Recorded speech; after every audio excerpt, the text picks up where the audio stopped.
Boa noite. O Senado aprovou uma proposta que prevê a perda automática de mandato para parlamentares condenados pelo Supremo Tribunal Federal. A medida atingiria em cheio os condenados no mensalão. E se já estivesse valendo, o deputado Natan Donadon, que cumpre pena em regime fechado, não teria escapado da cassação. Alguns entendem que a justiça é a instância correta para tomar essa decisão, mas tem aqueles que defendem que a última palavra é do Poder Legislativo. No programa de hoje, vamos falar também sobre o fim do voto secreto nas votações do Congresso. O sigilo divide parlamentares. Se o voto fosse aberto, qual seria o resultado da votação que decidiu sobre o mandato de Natan Donadon? O Debate Brasil recebe o líder do PSDB no Senado, Aloysio Nunes Ferreira, que defende a aprovação do voto aberto apenas para a cassação de mandato. Não é isso? Boa noite, senador. Obrigado pela presença. Obrigado. Eu agradeço estar aqui com vocês, na companhia desse grande senador, que é o Cristóvão Buarque. Digo mesmo. Exatamente. Nós recebemos também... Ele tem 40 anos de conhecimento, então. Tá certo. Mais, senador, mais de 40 anos. Senador Cristóvão Buarque, do PDT do Distrito Federal, está aqui também para nos acompanhar nessa discussão. Para ele, o voto aberto em todas as votações é sinônimo de transparência. Boa noite, senador. Obrigado pela presença. Boa noite. Um grande prazer estar com você, com todos os telespectadores e ao lado do Aloysio. Então, senador Aloysio Nunes, por que o senhor defende o voto aberto apenas para a cassação de mandato? Bem, primeiro eu queria dizer o seguinte, que existe a noção de que os votos, que é uma quantidade enorme de votos secretos no Senado, no Congresso. Não é assim. A regra é as deliberações serem públicas. Não é? Acontece que o Senado tem algumas atribuições que não são de natureza legislativa. As deliberações legislativas são sempre públicas, com exceção do veto, falaremos depois sobre o veto. Mas o Senado tem inúmeras atribuições que não são propriamente legislativas.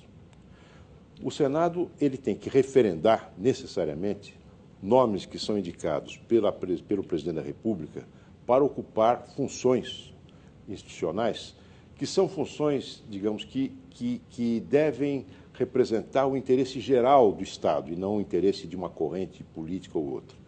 Por exemplo, o Procurador-Geral da República tem que ser aprovado pelo Senado, não pela Câmara, pelo Senado. Os ministros dos tribunais superiores, os ministros do Supremo Tribunal Federal, passam pelo Senado, depois de uma sabatina. Os membros das agências reguladoras, que devem velar pelo equilíbrio dos contratos entre concessionárias e o poder público e, sobretudo, os direitos daqueles que se servem desse serviço, não é? Dos usuários desse serviço. A nomeação de embaixadores, chefes de legações, de missões permanentes do Brasil junto às Nações Unidas, Organização Mundial de Comércio, etc. Então, são funções que não são de natureza legislativa. São funções onde o Senado atua como uma espécie de contrapeso ao poder do Presidente da República. O Presidente da República indica, mas o Senado deve referendar, senão não se deve avalizar. É um jogo entre duas instituições, a Presidência da República e o Congresso. E esse jogo, às vezes, é triangular, Presidência da República, Judiciário e Congresso. Então, nesses casos, o voto é secreto. Por quê? Porque não convém partidarizar a escolha desses personagens. No caso do Procurador-Geral da República, é evidente, o Procurador-Geral da República é quem tem a exclusividade de propor a ação penal contra os parlamentares perante o Supremo Tribunal Federal. Então, o senhor acha que, assim, só para perda Nesses de mandato... casos, é preciso, no meu entender, tirar essas deliberações do peso do Poder Executivo, equilibrar o Poder Executivo, livrar muitas vezes o parlamentar, inclusive para votar com a sua consciência, contrariando frequentemente a disciplina partidária. Nós temos, vamos citar um exemplo que eu acho que você não se incomodará, do nosso colega Randolph, que, como você, é membro do PDT e Randolph é do PSOL. Não, desculpe, do nosso colega Pedro Taques, que, como você, é do PDT e tem, como você também, uma postura muito independente. Bom, Randolph é candidato ao governo, é pré-candidato ao governo do Mato Grosso. Não, Pedro Taques, senador Pedro Taques, eu estou com o Randolph na cabeça. Pedro Taques é candidato ao governo do Mato Grosso. Imagine você se ele fosse jungido à disciplina partidária do PDT, nesses casos a que me refiro. Ele poderia se ver obrigado a sofrer a represália de ver a sua legenda negada. É claro que o Pedro Táxi é um homem independente, assim como Cristóvão, mas nós temos que pensar, quando tratamos desse assunto, não de casos de indivíduos que são pessoas que não têm medo de enfrentar, de expor a sua opinião, de enfrentar mesmo a opinião pública, o momento atual da opinião pública contrário, são independentes, não é? Mas nós temos que pensar na instituição, que é composta de elos mais frágeis, que estão lá representando o povo, mas que não têm essa disposição e essas condições de, muitas vezes, nadar na contracorrente. Porque o senador Cristóvão Buarque tem uma posição diferenciada. O senhor já defende o voto aberto em todas as votações. Uma das poucas coisas que eu discordo do Aloysio. Eu espero que aqui a gente descubra outras também, senão vai ficar chato. Eu coloco aí, além dos 3, um quarto, que é o eleitorado, que é a população, que tem direito de saber como é que o eleito por ela votou. Até para saber se votará de novo na próxima eleição ou não. Então, eu fico constrangido quando dou um voto secreto, porque os eleitores não estão sabendo de que posição, de que lado eu estava. E, além disso, eu acho que tem que enfrentar mesmo. Quando não vou personalizar, mas pode até valer para o táxi, quando um deputado, senador de um partido, vota uma posição contrária ao partido, ele tem que arcar com as consequências do partido amanhã, dizer: você não nos representa mais, você está expulso, você não vai ter legenda. A gente tem que arcar. Quando vota contra um voto do governo federal, do presidente do momento, eu acho que vale a pena a gente votar aberto. É capaz de perder a eleição, por exemplo, derrubar um veto. É capaz de não derrubar porque a força do executivo impede alguns de votarem. Mas o outro lado é verdade. Por exemplo, o veto do FGTS, da multa sobre o FGTS agora, eu acho que se tivesse o voto aberto era capaz de ter passado. Porque muita gente do governo queria derrubar aquele veto, mas tinha mais... receio, é isso queria mostrar para a opinião pública, para a população, que tinha votado para derrubar o veto da presidente. Mas como pode ser escondido, preferiu fazer esse gesto.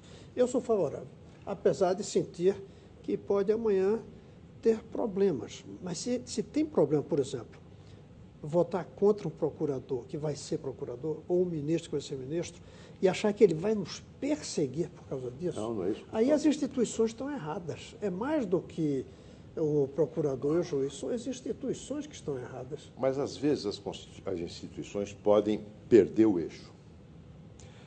Volto a dizer, eu não tenho nenhum problema em votar abertamente as questões legislativas. E você sabe que muitas vezes eu enfrento sem nenhum problema, voto isoladamente. O Aloysio já deu voto não tenho, solitário. Não tenho receio de dizer, olha, o meu ponto de vista é esse e pronto. Bom, agora, volto a dizer que o voto secreto, depois nós vamos examinar o veto, mas nessas questões, Procurador-Geral da República, ministros dos tribunais superiores, do Supremo Tribunal Federal, agências reguladoras, são casos que envolvem equilíbrio entre os poderes. Cristóvão, imagine o seguinte, você pega esses países que seguem a chamada ideologia bolivariana, o que é um insulto à memória de Simão Bolívar, que era um homem das liberdades, era um filho intelectual do iluminismo. Bom, qual é a primeira providência, a primeira tendência, o primeiro impulso de pessoas tipo Hugo Chávez, etc., Cristina Kirchner, é tomar conta do Poder Judiciário. É a primeira tendência, entendeu? Imagine, hoje isso no Brasil não acontece.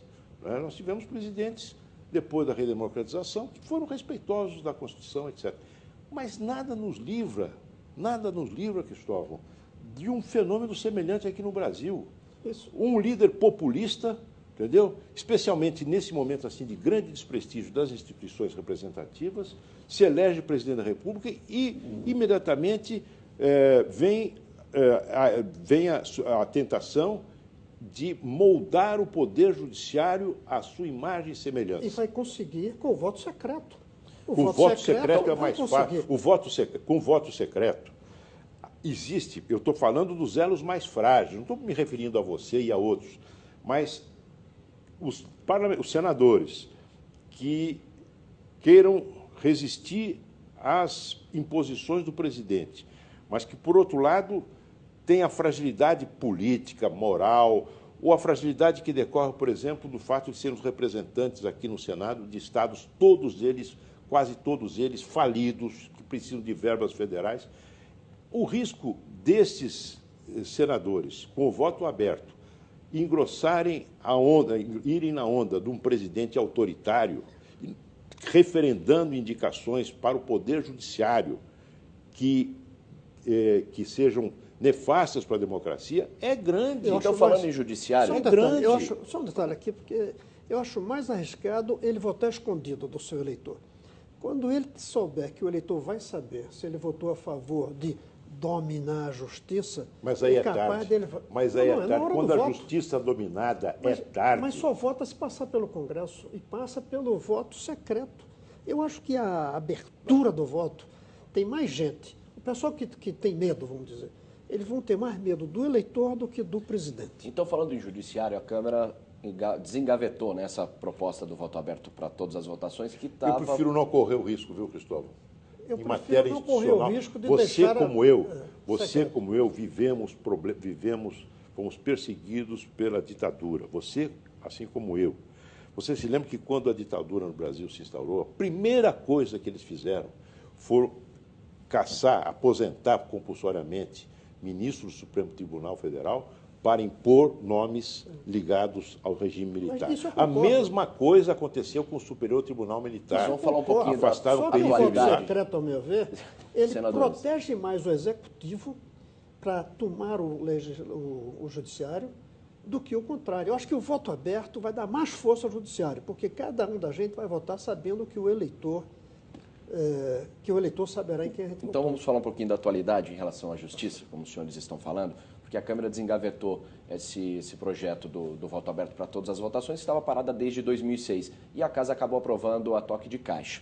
Alguns parlamentares entenderam que a decisão foi tomada para ajudar os colegas, né, condenados no julgamento do mensalão, porque a tramitação poderia demorar um pouquinho mais no Senado. Isso faz sentido, realmente? Aprovar do jeito que foi, tramitação acelerada para ajudar talvez os colegas condenados no mensalão, os deputados? Eu não vejo como ajudar, porque você fala em quê? Na cassação? No voto aberto, na cassação, né? E entra a cassação, voto aberto. Eu acho que o voto aberto não ajudará os condenados do mensalão.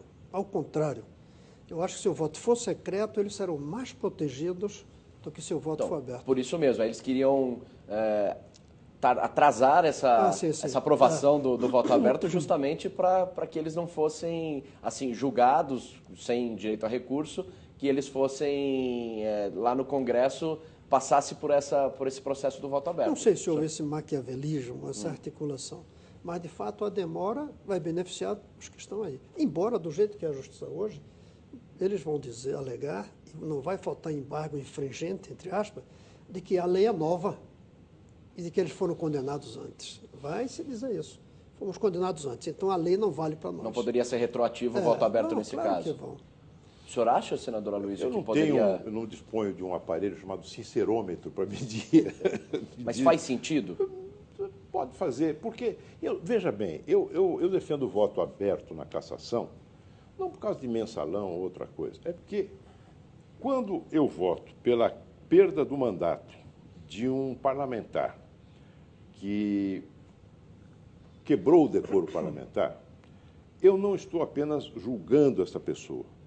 Eu estou dizendo à opinião pública, aos cidadãos brasileiros, qual é o meu conceito de decoro parlamentar. Ao dizer que fulano de tal ou fulano de tal não tem condições morais de integrar a representação popular, por isso, por aquilo. Eu estou dizendo qual é o meu conceito, dando publicidade ao meu conceito de decoro parlamentar e de decência na vida pública. Por isso, independentemente do caso do mensalão. Agora, Cristóvão, sinceramente, eu sou a favor, portanto, do voto aberto na cassação e nós aprovamos isso, essa proposta já no Senado, uma PEC de autoria do Álvaro Dias. O senador Álvaro Dias está agora numa comissão especial da Câmara. Qual será o resultado do voto aberto ou do voto secreto? Eu não sei. Sabe por quê? Pega o caso da cassação do ministro José Dirceu e do deputado Roberto Jefferson. Foi voto secreto, eles foram cassados. Se o voto fosse aberto, seriam cassados ou não? Não sei. Eu não sei. Sabe por quê? Não sei. Porque tanto Dirceu quanto Jefferson e outros que foram cassados naquela circunstância, eles tinham a contabilidade, eles sabiam quem é que era freguês contumaz do balcão, quem é que estava ali com calo no umbigo de tanto encostar a barriga no balcão do mensalão.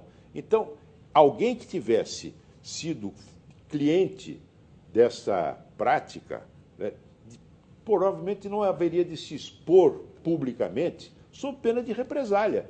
Ah, você votou contra mim? Ah, mas você era o primeiro a ir lá buscar a sua mensalidade. E não só isso, entendeu? o corporativismo. Então, o voto aberto, e o corporativismo. O voto aberto e o voto secreto, o resultado disso, nesses casos, ninguém sabe. Não, ninguém Talvez sabe. Se o voto fosse aberto, talvez o Dirceu não teria sido É cassado. possível, pelo corporativismo também. Criam-se camaradagens ali dentro. É difícil olhar no olho e dizer, vou votar na sua cassação. Então, não dá para saber se o voto secreto vai beneficiar ou prejudicar os condenados. Não dá para saber. Mas eu quero que o eleitor saiba. Para que ele se pronuncie, o eleitor, secretamente, na próxima eleição. Secreto tem que ser o voto do eleitor. E aberto tem que ser o voto do eleito. Além da proposta da Câmara, né, aprovada que está tramitando agora em análise no Senado, existem pelo menos outras 3 propostas no Congresso. Uma até o senador Aloysio disse, que é uma proposta do senador Álvaro Dias, que é só para o fim do voto secreto para a perda de mandato. E assim, por que demorou tanto para se tomar uma decisão? Deixa eu dizer também, tem mais outra que foi aprovada também no Senado, que é da autoria do Jabas Vasconcelos, que institui a perda automática. Isso, a gente vai falar já. Mas quando nós aprovamos esse dispositivo, nós aprovamos também, reiteramos a nossa aprovação do fim do voto secreto na cassação. Porque tem do senador Paulo Paim, né? Não, vou me referir a essa do Jabas. Porque isso a gente já vai falar já. Porque senador. quando o Jabas votou, quando nós votamos pelo fim, pelo automatismo na cassação, no caso de condenação criminal, nós votamos também, faz parte da proposta do Jabas, o fim do voto secreto na deliberação sobre cassação. Mas por que se demorou tanto para se legislar, para se falar, para tomar uma decisão sobre esse assunto do fim do voto secreto no Congresso? Entre outras coisas, porque o povo não estava na rua. Vamos falar com a verdade, essa indignação do povo nos influencia positivamente, ao meu ver. E também porque não tinha havido essa votação ainda no Supremo do caso do mensalão, que gerou também um impacto muito grande que é preciso caçar. A pressão, ela funciona nesse caso assim? Funciona, claro que funciona, não tem dúvida nenhuma. Agora, eu não sei se a opinião pública está sabendo se o voto é secreto ou aberto na escolha de membros das agências reguladoras. Sinceramente, acho que a grande maioria do povo nem sabe o que é agência reguladora. É capaz de pensar que é algum remédio para controlar as regras das mulheres. Aproveitando então que o senhor falou de cassação, vamos entender um pouquinho, né? Antes de entrar nessa questão, vamos entender um pouco a polêmica criada no Congresso pela demora em aprovar a proposta que estabelece a perda automática de mandato em caso de condenação de parlamentares. Se o texto já estivesse valendo, o deputado Natan Donadon não teria escapado da cassação. Natan Donadon está preso, condenado pelo Supremo Tribunal Federal a 13 anos de prisão por peculato e formação de quadrilha. Mas a Câmara entendeu que a sentença não previa perda de mandato. O plenário ficou com a palavra final. Numa votação secreta, os deputados livraram o parlamentar da cassação. Quando nós julgamos no ano passado e neste ano, nós decidimos sobre a perda do mandato, e eu disse muito claramente que seria uma incongruência constitucional muito grande manter-se no Congresso Nacional um parlamentar condenado criminalmente ou, eventualmente, um parlamentar a cumprir pena. Pela medida aprovada pelo Senado, nem existiria essa sessão. Donadon seria apenas comunicado sobre a perda de mandato. Essa situação da compatibilização da prisão com o exercício do mandato não dá mais. A proposta de emenda à Constituição é válida para as condenações por improbidade administrativa em que a cassação é imposta pela Justiça e por crimes contra a administração pública. O texto também estabelece a cassação automática em caso de condenação, sem possibilidade de recursos, que tenha como efeito a suspensão dos direitos políticos. A proposta atingiria os deputados condenados no mensalão, mas ainda precisa ser votada em 2 turnos na Câmara. Senhores, no ano passado, o senador Demóstenes Torres acabou cassado e ele não era condenado. Ele era acusado de envolvimento com o bicheiro Carlinhos Cachoeira, né, um esquema de contravenção de jogos ilegais, né? E, dessa vez, o deputado Natan Donadon já estava preso, cumprindo sentença, pena em regime fechado, e acabou sendo salvo. Por que acontece essa contradição ainda? Porque há um conflito entre poderes. Na primeira, o Congresso decidiu a cassação, ponto. Foi quebra de decoro parlamentar, não houve condenação judicial. No segundo, o judiciário que condenou e mandou prender. E aí vem a dúvida, ele caça ou não caça? Eu acho que o Congresso é quem deve determinar a lei que quem for cassado quem for condenado é cassado. Dizem aí, vai ter a última palavra do Congresso. Não, o Congresso dá a última palavra em relação à lei. O Congresso entende, aceita, de que quem for condenado é cassado. É isso. Então dizem, mas quem dá a última palavra é o Congresso ou é o Supremo? No que se refere à determinação de como deve ser a postura nas regras legais, é o Congresso. Quem determinará se é cassado ou não seria o Supremo. O senhor concorda com isso, senador Aloysio? Concordo, mas acontece que a lei já diz, o Código Penal já diz que a cassação, a condenação à pena privativa de liberdade superior a 4 anos tem como consequência a perda do mandato ou função pública. Isso já está na lei, não é? Assim como na lei de improbidade e na lei que define crime contra a administração pública, também está previsto que a condenação à pena de prisão, ela implica na perda do mandato. Mas a controvérsia é de natureza constitucional, no meu entender, que sobe não legal. Porque a Constituição, o texto constitucional, é realmente ambíguo. Existe uma ambiguidade no texto, na letra do texto constitucional. Tanto assim que o Supremo Tribunal Federal, quando julgou o mensalão, afirmou a tese da perda automática do mandato. Uma simples comunicação à casa, o sujeito está fora. Já em outro julgamento do senador... Foi de agora, recente, o Ivo Cassol, o Supremo, com uma nova composição, dois novos ministros indicados pela presidente Dilma, já o Supremo, na sua maioria, mudou de posição. Tinha que ser confirmado pela Casa Legislativa que pertence ao parlamentar, no caso, a Câmara. Então, houve essa ambiguidade, a Constituição permitia essa ambiguidade. Agora, não é razoável que um sujeito preso fique ali na papuda, aqui no caso de Brasília, e continue deputado. São situações absolutamente incompatíveis. Então, acima até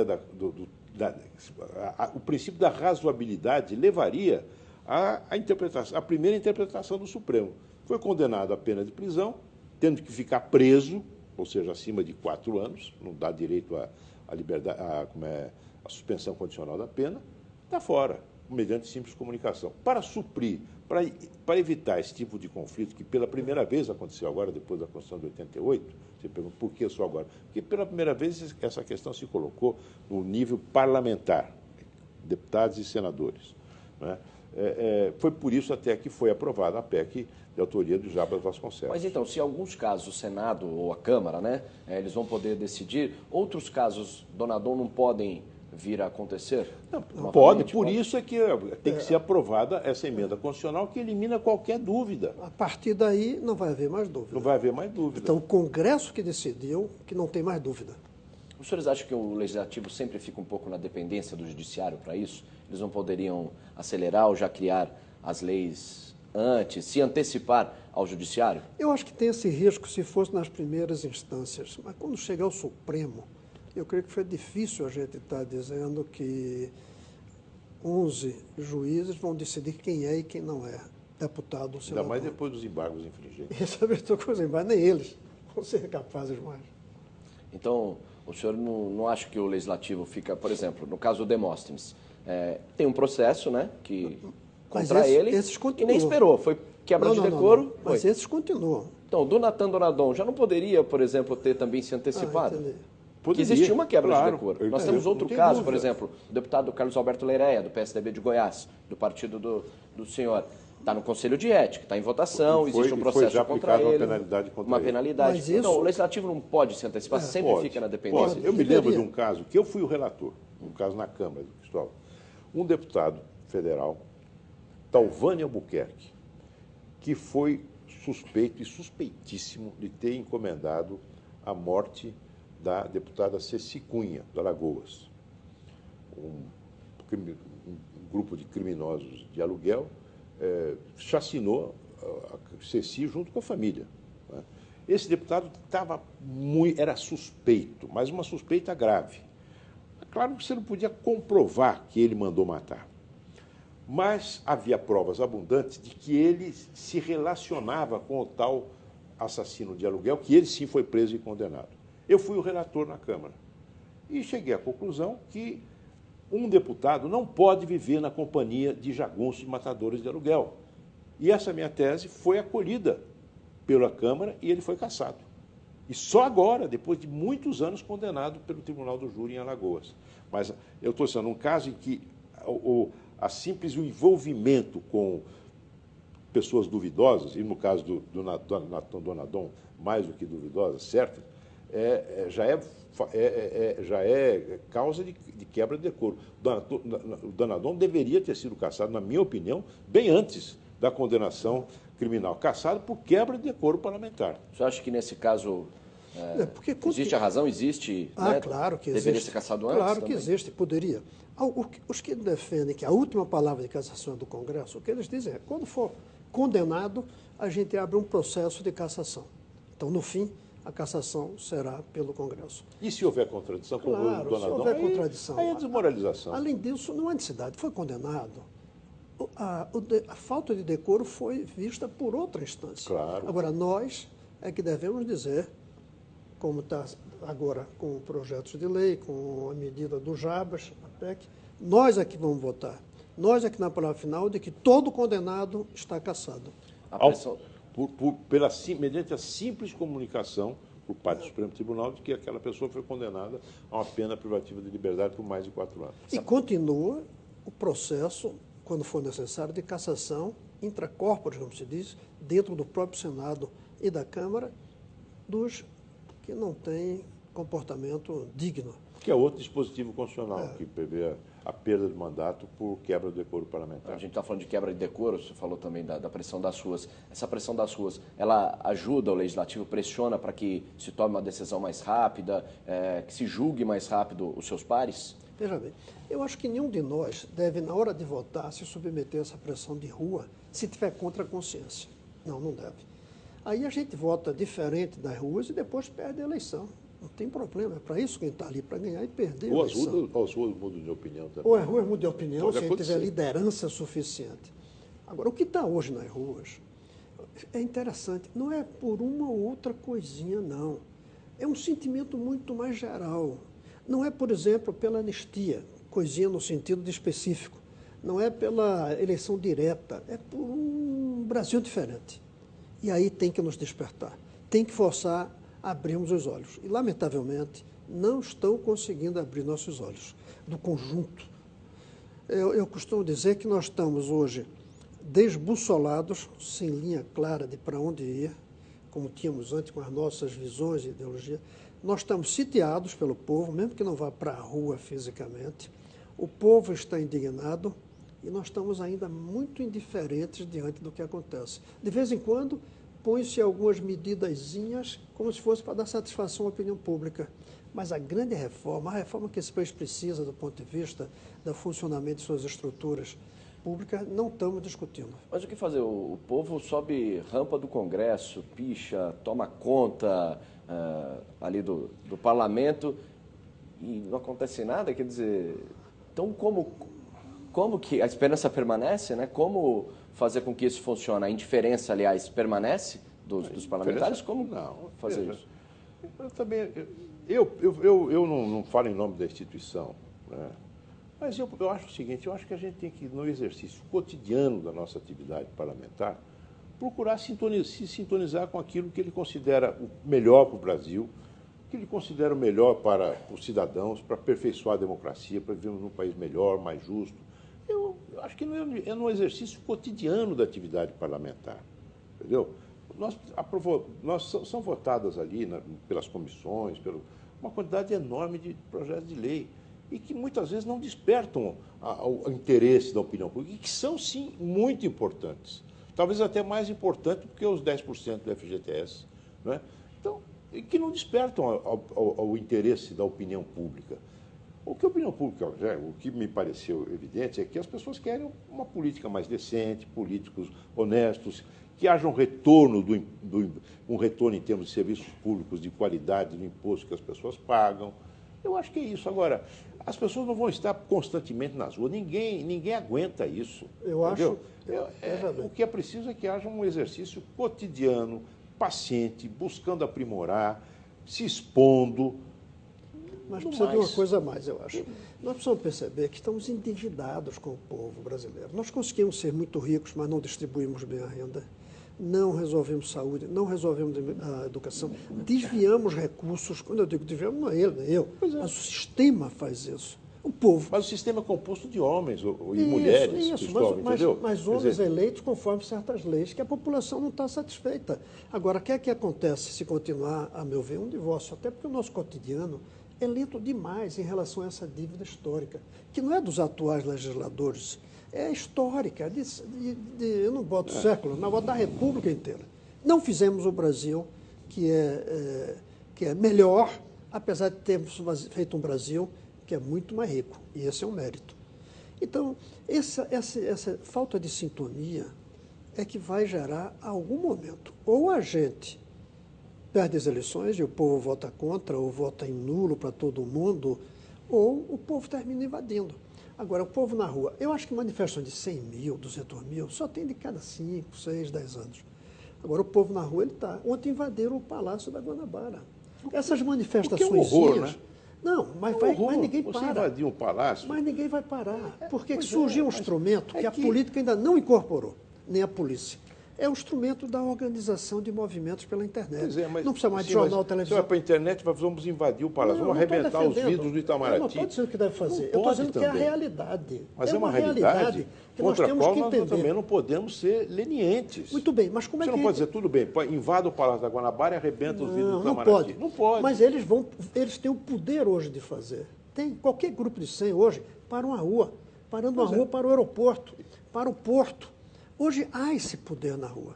E há uma falta de sintonia e uma dívida. O pagamento da dívida, a meu ver, pararia quase todos esses pequenos movimentos.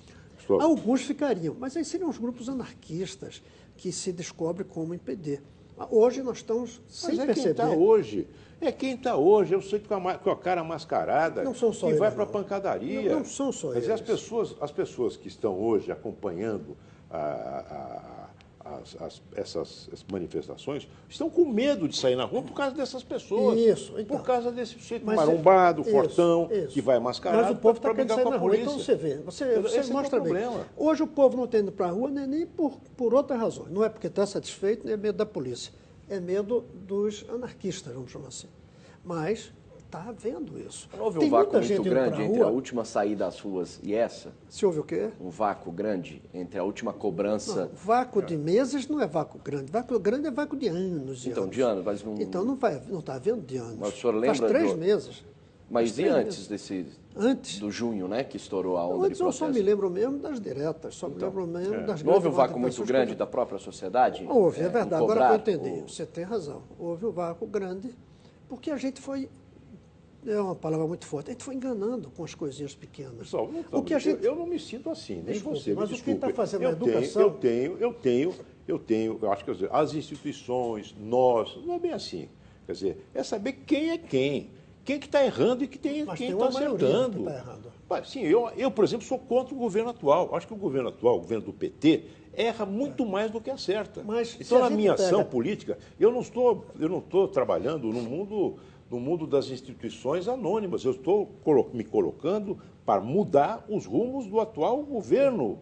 Mudar aquilo que é preciso mudar. Mas a diferença, de uma educação de má qualidade, que está em um governo há 12 anos, não fez nenhum avanço importante, numa saúde que está falida, no sistema de saneamento básico, que hoje é uma tragédia no Brasil, é uma tragédia que mata as pessoas, que gera retardo mental nas crianças, enfim.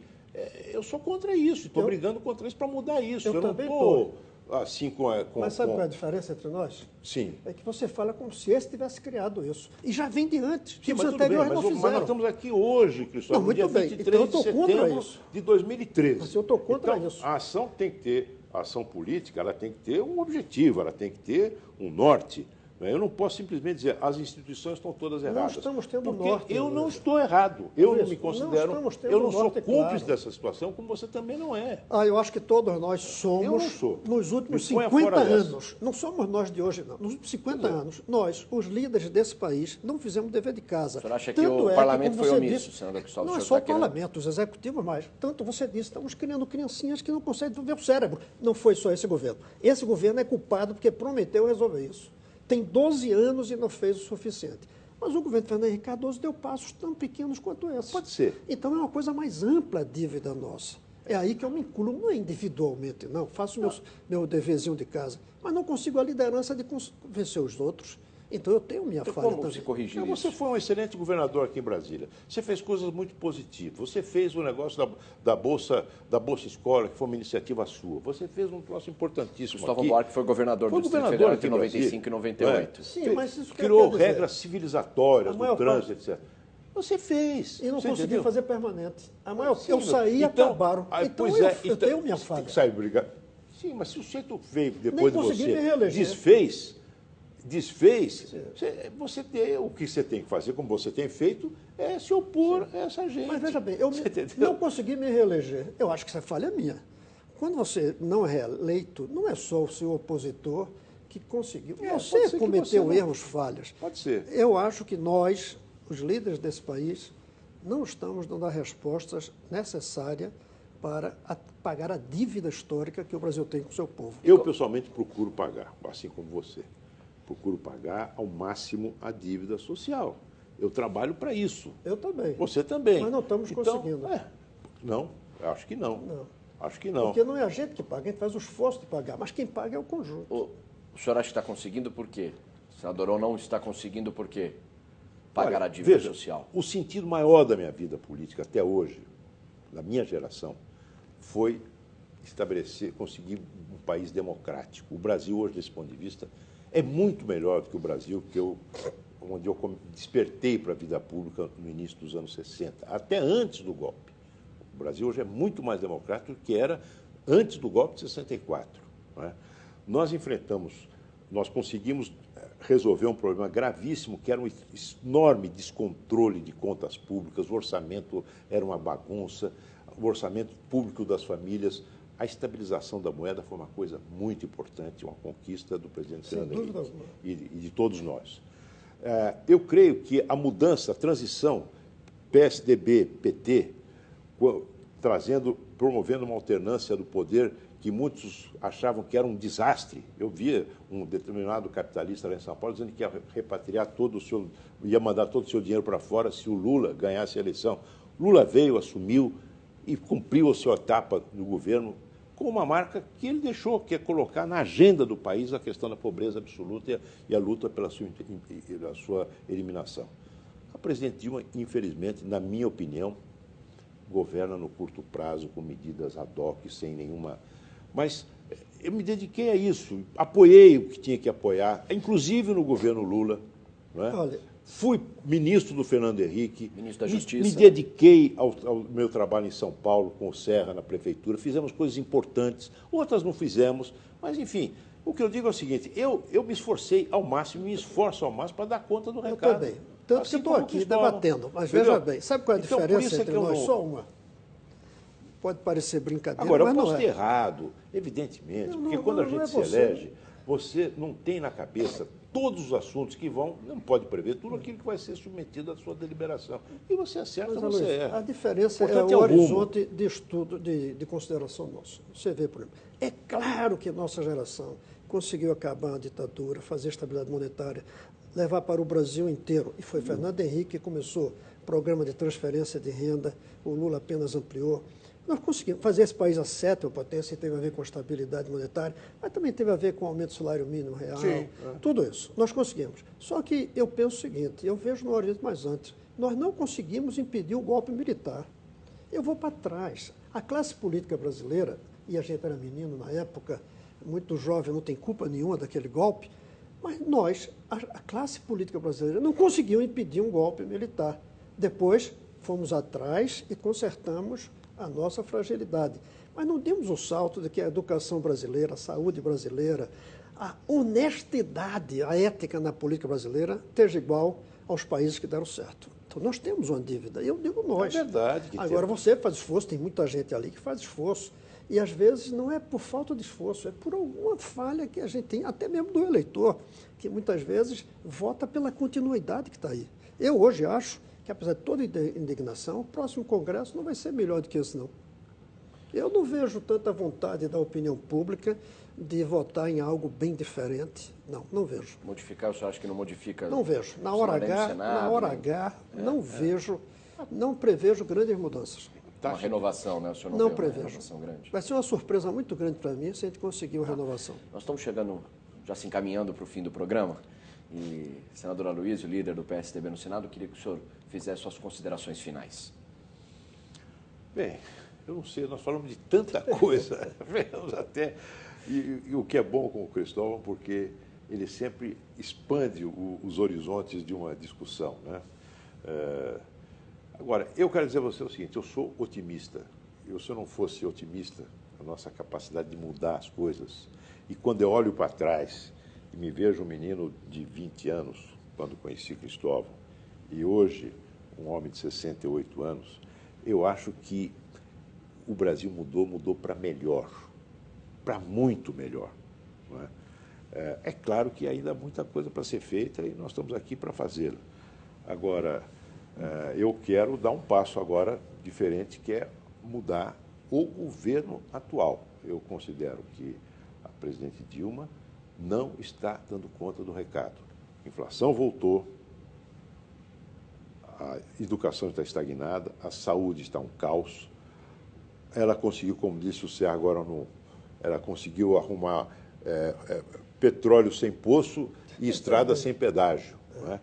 Então, eu, como político, tenho que viver também os desafios da hora presente. E eu acho que o principal desafio meu e de muita gente é mudar os rumos, mudando o país, mudando o poder, o governo em 2014. Senador Cristóvão Buarque, suas palavras finais. Eu vou ter mais tempo que ele, porque eu concordo com tudo que ele disse, inclusive as críticas ao atual governo. Então, o que eu vou falar é só a partir daqui. Nós temos um Brasil muito melhor, um Brasil democrático, um Brasil com estabilidade monetária, um Brasil com políticas sociais.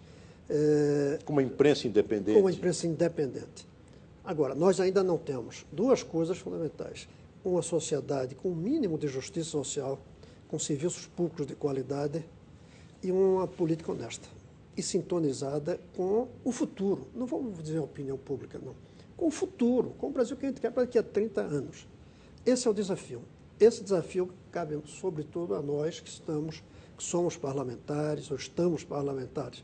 Mas cabe também a você que está assistindo. Cabe a todo mundo se manifestar. Primeira maneira é nas eleições daqui a um ano. Para presidente, para parlamentares. E segundo, ir para a rua quando for preciso. Não precisa ser mascarado, e nem baderna de jeito nenhum, mas manifestar a sua indignação. Você hoje tem um instrumento muito grande para isso, que é a internet. Utilize. Muito obrigado pela presença dos senhores, mais uma vez agradecendo. Uma ótima noite. Espero que os senhores voltem aqui no nosso programa. Basta o convidar. Debate Brasil termina aqui, voltamos na semana que vem com mais uma discussão sobre assuntos que estão lá no Congresso, mas interferem na sua vida. E você pode participar do programa, dê sua opinião e sugestões através da nossa página na internet, www.redetv.com.br/Debate Brasil. Obrigado pela sua companhia, uma boa noite e até a próxima.